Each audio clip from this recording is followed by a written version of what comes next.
out of nowhere, Squarespace comes in and they snatch up Google domains, and the SEO community on Twitter is like, what? Bard gets Lens, and the AI snapshot is plagiarism stew. That and so much more this week on the SEO Weekly.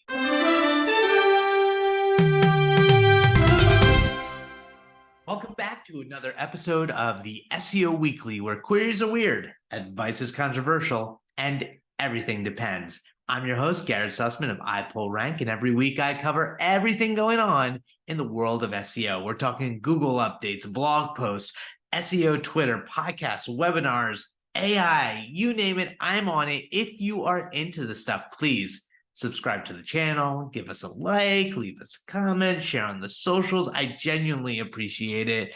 So many interesting, nuanced things to cover this week. Let's dive in. You ever living at a place, renting an apartment, and all of a sudden you find out you got a new landlord, or you're working at a job that you like and all of a sudden it gets bought by another company, or you have a brand that you love and then it got acquired or merged with like a bigger brand and you're just like, I don't know what's going to happen next.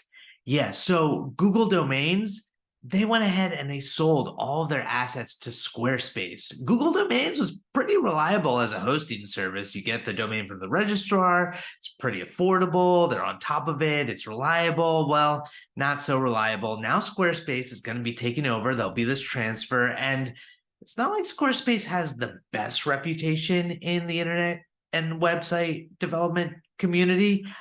Just take a look at this Twitter thread of the announcement from a bunch of SEOs. Needless to say, people were caught off guard. So last week, Google reminded us of all the cool things that Google Lens can do. And one of the little updates that came out of it was that they are adding it to Bard. So you can use Bard to look at images and identify what it is. Super cool. Still confuses the fact that Google Bard and the search generative experience in search results are two different things Google maintains, but still getting a lot of the same features. Anyway, Google Lens, super cool, translate languages using pictures, identify skin conditions. If you are at a friend's party and you see their furniture and you really like it and you use Google Lens of, oh, where did you get it? And Google Lens is, oh, I found it at this store. Now you can buy it and copy your friend. Super cool. I actually used it in my wife's garden last night to look at her red pepper plant just to see if we get it right. Now, it said it was a chili pepper. We'll see when the peppers actually bloom. I'm skeptical, but it doesn't instill confidence. A lot of people really like it, though. Have you used Google Lens? Do you? Is it underrated, overrated? Either way, the technology is super, super cool. That update, Google Lens Bard. A second minor update from Google is they put out a spammy feedback form, and it's actually not the first time that they've done this, but the idea is you can report content that you consider spammy. Now, what's really interesting is the list of different reasons that you might want to consider something to be spammy. For instance, scraped content, keyword stuffing, user-generated spam, the affiliate pages, hacked pages, and automated generated content. Okay, so now they want us to report what we think is AI content. The whole concept of this is kind of problematic. Not that negative SEO works or that people are always malicious, but giving people the opportunity to report their competitors for what may or may not be justifiably spammy content. Who's that going to help? It's going to get exploited. But nonetheless, kudos to them for trying. Did it like 10 years ago and heard the same sort of complaints about it. But there is this spammy feedback form. So go nuts. You see that thing content that's obviously like includes like generated, regenerated response. Go ahead and report it. So we've covered the search generative experience experiment on Google at length on this show, but another long takedown, really compelling and comprehensive by Avram Piltch of Tom's Hardware, talks all about why it is so problematic. He shows that, the length of the search generative experience can be upwards of 1,300 pixels, so a lot of people won't even move beyond that. But when it really pulls content, plagiarizes it word for word from a variety of different sources, you get these really bad, misinformed answers. He has this incredible visual mock-up of where all the information, the generated text, is pulled from and how it's just kind of mishmashed together in what he termed plagiarism stew, which I love. And we also actually talked about why Google would be more hesitant with what actually triggered generative AI results. For instance, we didn't expect your money, your life results like healthcare queries or financial queries to even show up. Well, he showed an example about getting checked for colorectal cancer. And basically, from the American Cancer Association, they recommend 45 years old for men. Well, in the generative AI example, they pulled it from some misinformed information and said 50. That's actually a potentially life or death situation that can't happen with generative AI. He talks a little bit about authoritativeness and trust, that you can't trust a bot. You're going to want to do more research. And so the whole concept of these authoritative recommendations are problematic to begin with. All in all, it's kind of rough. And hopefully Google, fixes a lot of these issues before it's rolled out to the public. But it's a great read by Avram. Definitely check it out. So when Andrea Volpini drops some knowledge about LLMs, large language models, AI, knowledge graphs, product structured data, you listen, because WordLift has been doing this, and he has been at the forefront, kind of stitching together all of these ideas. I mean, he's going to knowledge graph conferences, talking to leaders in the space, and what he put together on the WordLift blog is really cool. It's this idea of neuro-symbolic AI, the integration of the large language model and the knowledge graph. Remember, the large language model is basically processing natural language, right? And it's predicting the next word based on all of its training. The knowledge graph is taking specific understanding, facts, and details and knowledge that's tied together through relationships and entities.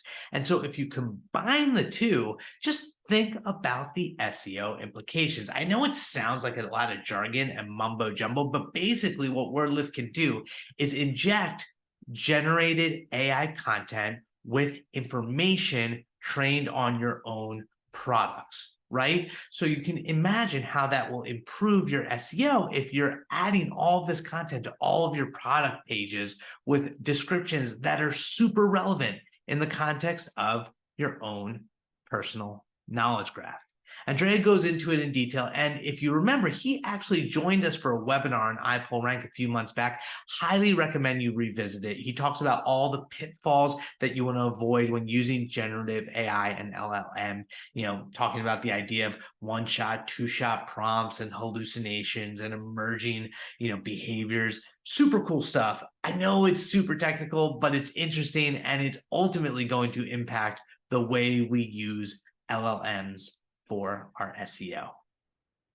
Wow. You got to give OpenAI a ton of credit. They are shipping features left and right. And a couple of announcements last week are, even if they're not implemented yet, the implications are very exciting. So for instance, we've got more steerable API models. There have been, kind of some complaints about ChatGPT being so much more boring and too many parameters. So the OpenAPI has models that you can actually steer in the direction that you want more effectively.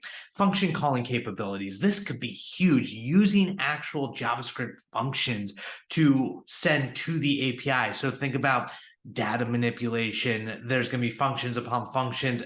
Honestly, as a non-developer or not advanced developer, some of the potential of this is beyond me, but let's just say a lot of the developers I know are way too excited about this capabilities interacting with the LLMs. They've got longer context windows. So 16,000 tokens. What that means is you can send a lot more information, a lot more text that the OpenAI API will be able to retain and not get forgetful of these longer conversations or the more amount of data that you can train on to get better results. So the context windows are huge. Actually, if you're confused about context windows, go back and watch last week's 2 weeks ago's Michael King's Friday AI short video explaining prompt engineering. He talks about context windows and explains how it all works for AIPRM. Go OpenAI, go do your thing. Go do your thing. Okay, just a reminder, we've got round 2 of the State of Generative AI survey between iPullRank and MarketMuse. We want to get your insights. How are you using generative AI? Would you hire a prompt engineer? Has your organization changed, in the last few months because of generative AI? It takes about 10 to 15 minutes, but we are super excited to do the next round of the report. Remember, we originally got data from March. So now that we're in June, I can imagine with the acceleration and innovation and education of generative AI, everyone has a much better understanding. Does your company even have a policy on AI? Are they training employees? We want to know, and then you'll get first dibs on the report. In fact, we're actually taking quotes and interviews if that's something you're interested in too. You don't have to participate, but if you want to get, your thoughts into the next version of the report, links in the description. Fill it out. We genuinely appreciate it. It's going to be so cool, the results. I'm sorry for geeking out over it, but don't you want to know? I want to know. And share it with friends. Share it with friends. Anyone who you think would be interested. They don't even have to be tech people. Just get it out there. We're getting it out there. Get it out there. Great little Twitter thread by Elena Souls talking all about visibility when it comes to videos. We know how powerful YouTube is. It shows up all over search results, both in actual YouTube search engine, but visibility in video packs and recently perspectives. She gave some tips on how to do a little keyword research using YouTube domain, a couple other techniques as well from SEMrush, using that tool, or advanced web rankings. Really helpful depending on your vertical. If you know that videos are critical for any related queries to what you're doing, you might want to look into how you can show up and be visible with your video in the SERPs. Awesome Twitter thread from Leda. Maltaland, where he is brilliant when it comes to SEO. He has a really effective way of communicating the value of SEO, problems with SEO.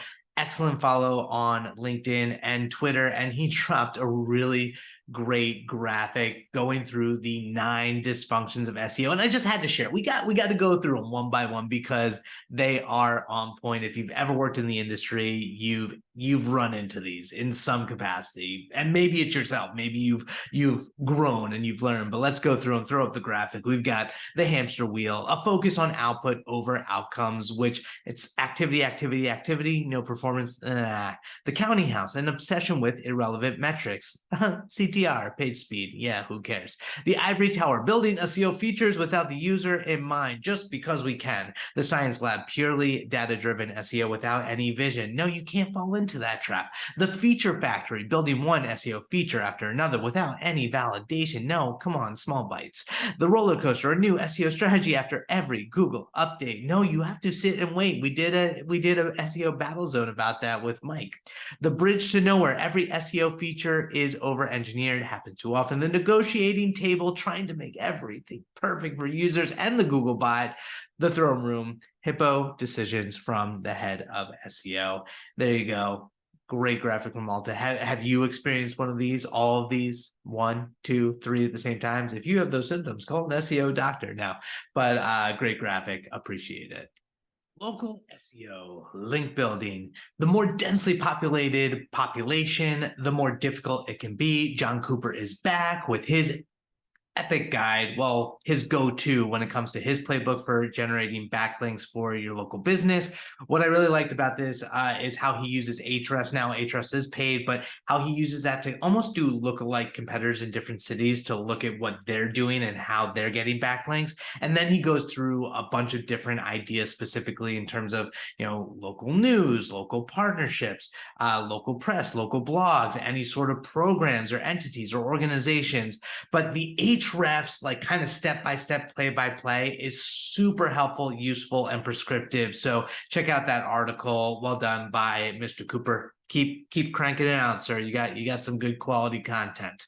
SEO case studies always have nuance, and a lot of times you can't reveal the actual website, to protect the person, whatever they did or didn't do. Well, Glenn Gabe had this one that he had to share, all about the controversy of disavow links.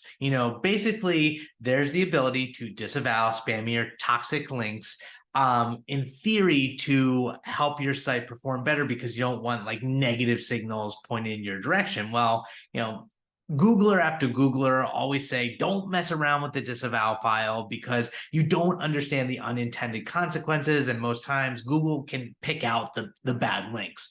So the site owner had 15,000 disavowed junk links, and they came to Glenn in desperation because they changed their domain name, which Glenn's like, 78% chance you never really want to change your domain name if you can avoid it. And when he did, all sorts of bad things happened. The traffic tanked, never really recovered. So Glenn said, okay, let's try to remove the disavow file for the 15,000 links and just see what happens. Well, review update comes around and there's a tremor, and then out of nowhere, traffic surge. Like, it came back with a vengeance for all sorts of valuable queries for the client. Ultimately, it looks like without a disavowed link in sight, the website has returned, which is amazing. Now, it's just an interesting thing. You don't want to overanalyze or look into it, but just an example of a situation where disavowing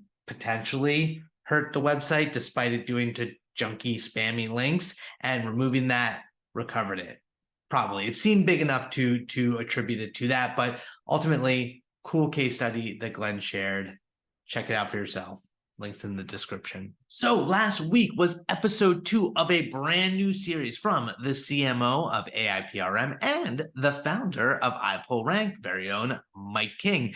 This was Friday Eye, all about live crawling and retrieval augmented generation. What's that mean? Well, Mike breaks down the technical way that LLMs and chatbots like ChatGPT can reach out into the internet, grab context from a website, and bring it back into the conversation.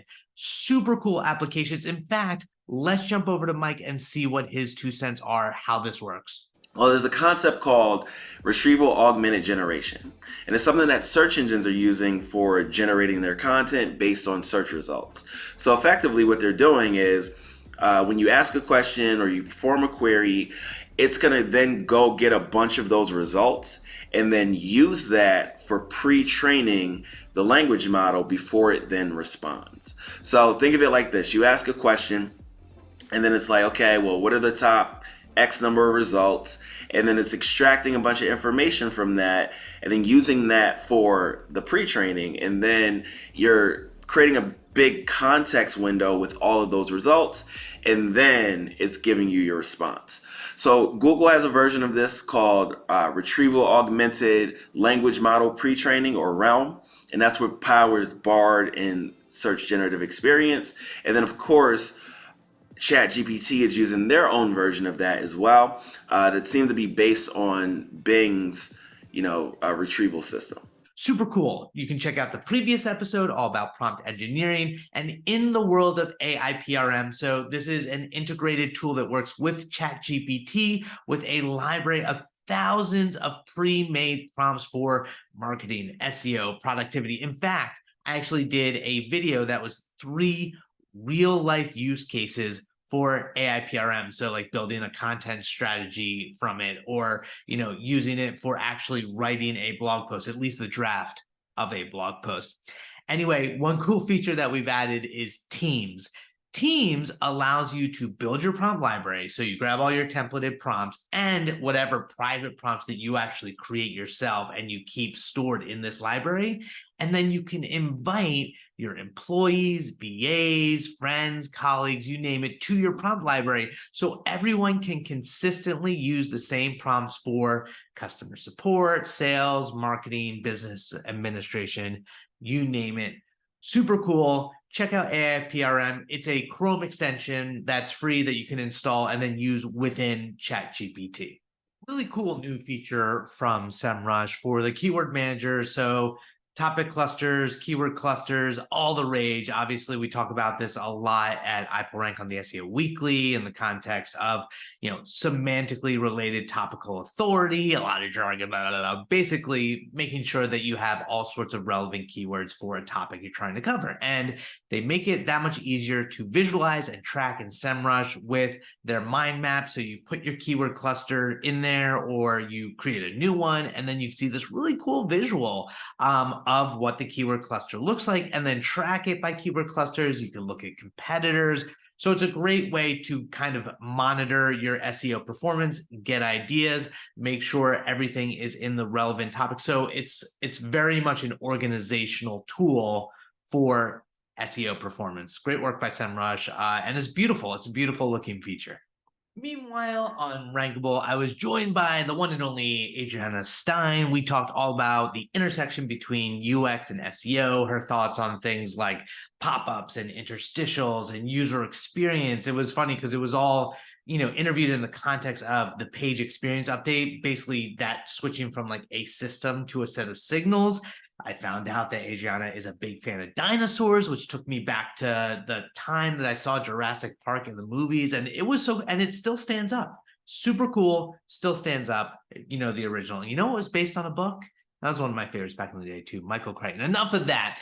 We also had a fantastic LinkedIn Live last Thursday. I was joined again by Zach Chahalis of iPullRank and Michael Glavick. We talked all about this topic that's been coming up a lot from people we've been talking to in SEO, consolidating websites, consolidating domains from a business perspective. Like, when is it appropriate to do that? When is it not appropriate to do that? What do you need to take into consideration? There were a lot of it depends mentions, but it's interesting to think about in the context of all of these major media sites being purchased or going bankrupt, or e-commerce sites where there are competitive brands that are still owned by the same company, or just buying a website for the SEO link juice. I'm not gonna go there, but a lot of considerations. It was a great, quick 30-minute chat all about the different nuances of that.